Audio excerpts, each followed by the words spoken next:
सासू माँ बदल गई।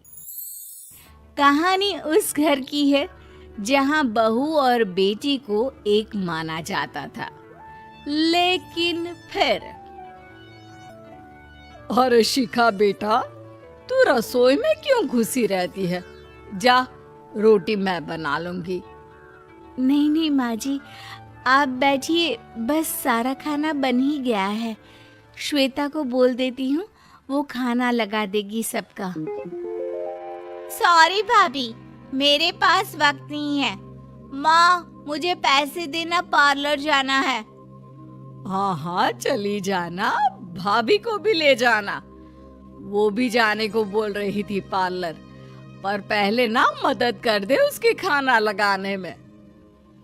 देख माँ, वो बहू है, उसे बहू रहने देना। इतना सर पर मत चढ़ा भाभी को। श्वेता, ज्यादा मत बोला कर। बहू और बेटी में कोई फर्क नहीं होता है। जा जाकर काम कर। ननद को माँ का भाभी से इस तरह प्यार करना बिल्कुल अच्छा नहीं लगता। वो बार बार किसी न किसी तरह माँ को भाभी के खिलाफ भड़काती रहती, लेकिन कोई फायदा ना होता। एक रोज, अरे बेटे किशन, जा, बहू को कहीं घुमा कर ला। सारा दिन घर में काम करती रहती है। हाँ हाँ माँ, हम लोग जा रहे हैं ना गोवा। अच्छा जी, भाभी ने तो हमें बताया भी नहीं। वैसे तो सारी पंचायत करती है, ये गोवा वाली बात क्यों छुपा गई हमसे? अरे क्योंकि उसे खुद नहीं पता था बहन। मुझे टिकट सस्ती मिल रही थी तो मैंने बुक कर दिया। हाँ शिखा, पैकिंग कर ले, संडे हम जा रहे हैं गोवा। दोपहर में शिखा पैकिंग कर रही थी कि सास आ जाती है। ये क्या बहू, साड़ियाँ? अरे गोवा जा रही है घूमने या फिर शादी में मायके हैं? माँ जी, ऐसा कुछ है ही नहीं, समझ में नहीं आ रहा क्या रखूं कपड़े में। अरे तेरी और श्वेता की साइज तो एक ही है। उसके कुछ मॉडर्न कपड़े ले ले, आकर लौटा देना। हाँ माँ जी, ये ठीक रहेगा। शिखा श्वेता के पास जाती है और उससे कपड़े मांगती है। ना जी ना, मैं अपने कपड़े ना दूं। वैसे भी फैल जाएंगे मेरे कपड़े, बहुत महंगे वाले हैं। शिखा मुंह लटकाकर कमरे में आ जाती है तो सास कहती है, चल तैयार हो जा, तुझे मैं शॉपिंग करा कर लाती हूँ गोवा की। बस फिर क्या था, सास बहू निकल जाते हैं मार्केट और एक से बढ़कर एक ड्रेस खरीद कर घर आते हैं। पहले बता देती कि नए कपड़े दिलाने वाली है भाभी को, तो मैं अपने ही दे देती ना भाभी को, मुझे दिला देती नए कपड़े।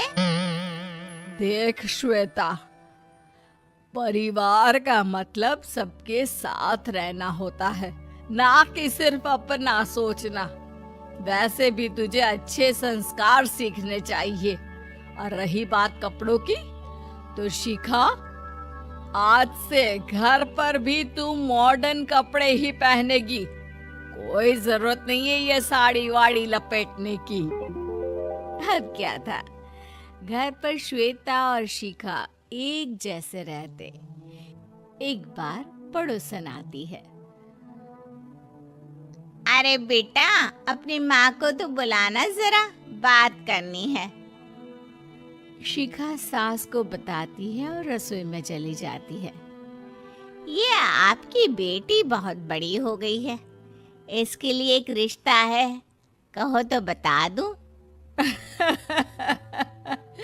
ये बेटी नहीं बहू है, घर में सब एक जैसा ही रहता है।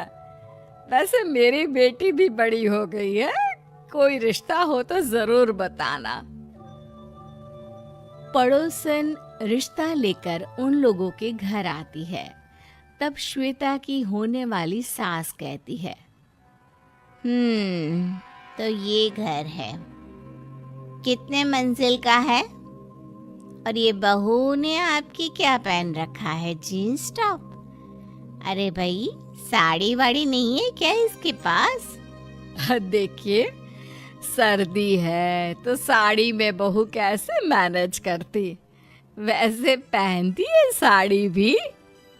देखिए, हम लोग ठहरे पैसे वाले लोग, कोई कमी नहीं है हम लोगों के पास पैसों की, बहुत पैसे हैं, जमीन, नौकर चाकर, कार, सब कुछ है, लेकिन घर में संस्कारी बहू चाहिए। समझ रही हैं ना आप? सास कुछ कहती कि श्वेता बोल पड़ती है, हाय रे, नौकर चाकर से लेकर जमीन, कार, पैसा, हाँ, मुझे रिश्ता मंजूर है मुझे। अरे रुक जा श्वेता, मैं बात कर रही हूँ ना। देखिए, हम लोगों के घर इतनी आजादी नहीं मिलेगी। अरे हाँ कर देना माँ, हाँ कर दे जल्दी से। सास क्या करती, बेटी की शादी ऐसे घर में कर देती है जहाँ ना उनके विचार मिलते हैं और ना ही आचार। शादी के बाद एक रोज फोन पर, श्वेता बेटा, एक बार घर आ जा, बहुत दिल करता है तुझे देखने का। माँ वो घर पर बहुत काम होता है, कैसे आऊं? बड़ा घर है, लेकिन आने जाने वालों की लाइन ही लगी रहती है। बेटा मैं तो जानती थी उस घर का हाल, लेकिन तू ही नहीं मान रही थी। माँ देख, हर घर का यही हाल है। तेरी बेटी को यहाँ घूंघट हटाने की परमिशन नहीं है और एक तरफ भाभी स्कर्ट पहनकर घूम रही है। बेटा मुझे क्या पता था कि मेरी बेटी को ससुराल के नाम पर पिंजरा मिल जाएगा। अच्छा माँ, फोन रखती हूँ, सास को गर्मा गर्म रोटी खिलानी है। तुम लोगों की तरह नहीं कि एक रोटी बनाओ, एक सब्जी बनाओ, फिर सारा दिन फ्री होकर घूमो। सास फोन तो रख देती है, लेकिन सोच में पड़ जाती है कि एक तरफ बेटी जिसे कोई आजादी नहीं, वहीं दूसरी तरफ बहू जिसे देखकर लगता ही नहीं कि उसकी शादी भी हुई है। अगले रोज, शिखा, अरे ओ शिखा। हाँ माँ, क्या हुआ? कुछ चाहिए आपको? मैं जिम जा रही थी। जिम के कपड़ों में बहू को देखकर सास को घूंघट में अपनी बेटी का ख्याल आता है। देख बहू, घर में बहू की तरह रहा कर, इतने टाइट कपड़े पहनकर जिम जाना पसंद नहीं मुझे। जा जाकर रोटी बना। रोटी? माँ अभी तो शाम की 6 बजे हैं, इस वक्त रोटी? अब क्या मेरे खाने पीने पर भी पहरा है? अरे जब मर्जी तब मैं अपने घर में खा भी नहीं सकती क्या? बहू को अजीब लगता है। वो समझ नहीं पाती कि जो सास कल तक इतनी सपोर्टिव थी, उन्हें अचानक से क्या हो गया। वो किचन में जाती है, गरम रोटी के साथ 2 तरह की सब्जी, रायता, सलाद सब लेकर सास के पास आती है। माँ जी, खाना। इतना सारा खाना? राक्षस समझा है क्या मुझे? रोटी मांगी थी मैंने गर्मा गर्म बस। पर माँ जी, रोटी खाती किससे आप? सब्जी तो बनानी थी ना। अरे भूख मर गई मेरी तेरी बहस से। जा जाकर काम कर, अंदर पूरी रसोई साफ कर। बहू अंदर चली जाती है। थोड़ी देर में श्वेता घर आती है। अरे शिखा, जल्दी से चाय ला, पकवान बना, मेरी बेटी आई है। अरे नहीं नहीं माँ, ड्राइवर बाहर खड़ा है। मैं तो घर का कोई सामान खरीदने के बहाने यहाँ आ गई हूँ। मुझे जाना होगा। अरे बेटा, पर कितने दिनों बाद देख रही हूँ तुझे। रहने आ जाना 2-4 दिन के लिए। आ जाऊंगी माँ, जब मेरी सास मरेगी तब। मैं तो रोज मन्नत मानती हूँ कि मेरी सास मर जाए तो अच्छा है। अच्छा चल, जा रही हूँ माँ। हे भगवान, कैसे कैसे दिन देखने पड़ रहे हैं मेरी बेटी को। सास अंदर जाती है जहाँ श्वेता की जिम वाली सहेली का फोन आया होता है। क्या बात है, आज जिम नहीं आई? अरे पता नहीं यार, आज माँ को क्या हो गया अचानक। पर खैर कोई नहीं, लगता नहीं कि मैं अब जिम आ पाऊंगी।